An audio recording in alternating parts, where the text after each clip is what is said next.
What is up, guys? Giant01 here with another FIFA 17 top 5 video. This was going to be talking about the top 5 most important stats for a center back. So just before you're about to play in FUT Champions or an Ultimate Team and you either need to buy a player or use a player and figure out, is he a good fit? Is he a good center back? You can use these stats. These are going to be the most important ones that you want to look at just by looking at your card or by pressing that right thumbstick in when you're in your squad management over the card to make sure that he'll be a good fit in your center back position, guys. As always, make sure to check out all my previous top 5s and my tutorials if you have not done so already. Got tutorials with everything in FIFA 17, including attacking, defending, passing.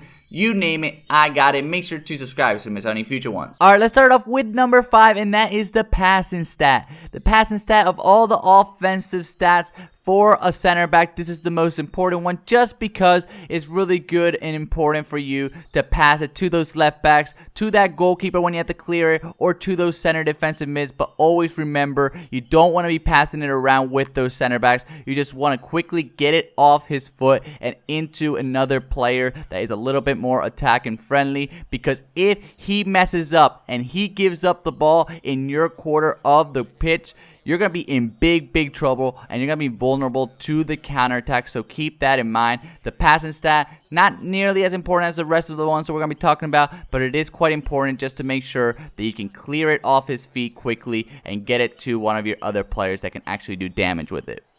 Then we move over to number 4, guys, and that is pace. And I struggled a little bit here on where to put pace, just because pace is always going to be very important in FIFA 17, especially in Ultimate Team and FUT Champions. You already know how pacey and abusive those players get when they're against you.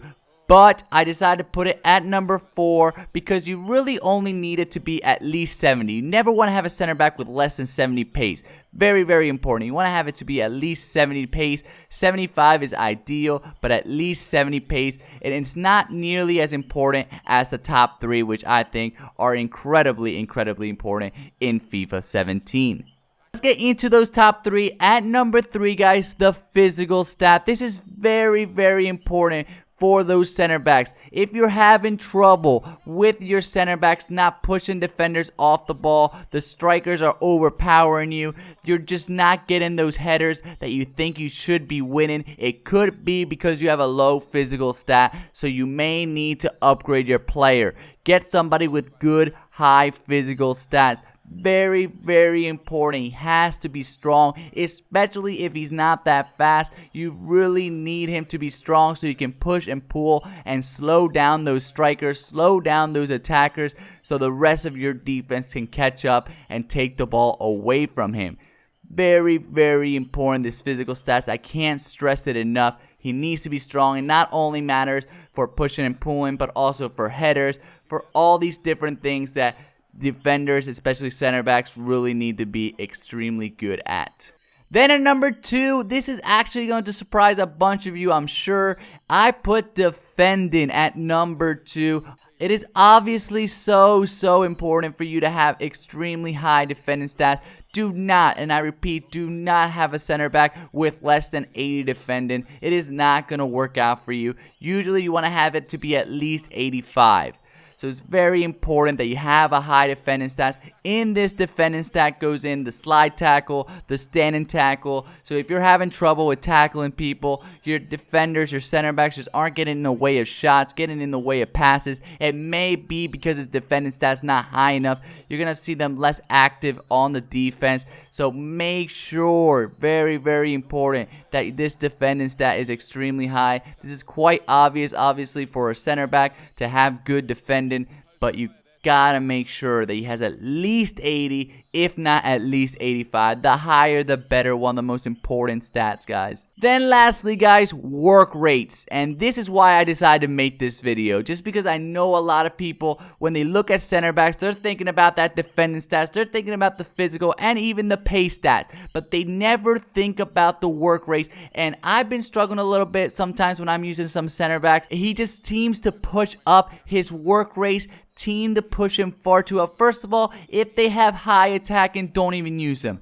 don't even use them. It is not worth it. What ends up happening is those center backs move out of position and they move up towards where the center midfielders are, and what ends up happening is there's a huge gap behind them, and if you're going to be versing those pacey strikers like you know you're going to be in FUT Champions and an Ultimate Team, they're just going to go and exploit that open gap, and with their pace, there's no way you're going to catch up to them again, and really what's going to end up happening is you're going to have very little defenders in the way, and he's going to have a breakaway opportunity one-on-one against the goalkeeper. So if you see that your defenders, your center backs are pushing far too up the pitch, make sure to get ones with better work rates. Get those defenders that have high defending work rates, that have medium to high defending and low to medium attacking. That is what I recommend. Never higher than medium attacking, and be careful if you're using somebody with medium attacking work rates and you're not having it, you're not liking it, switch it up to low attacking player,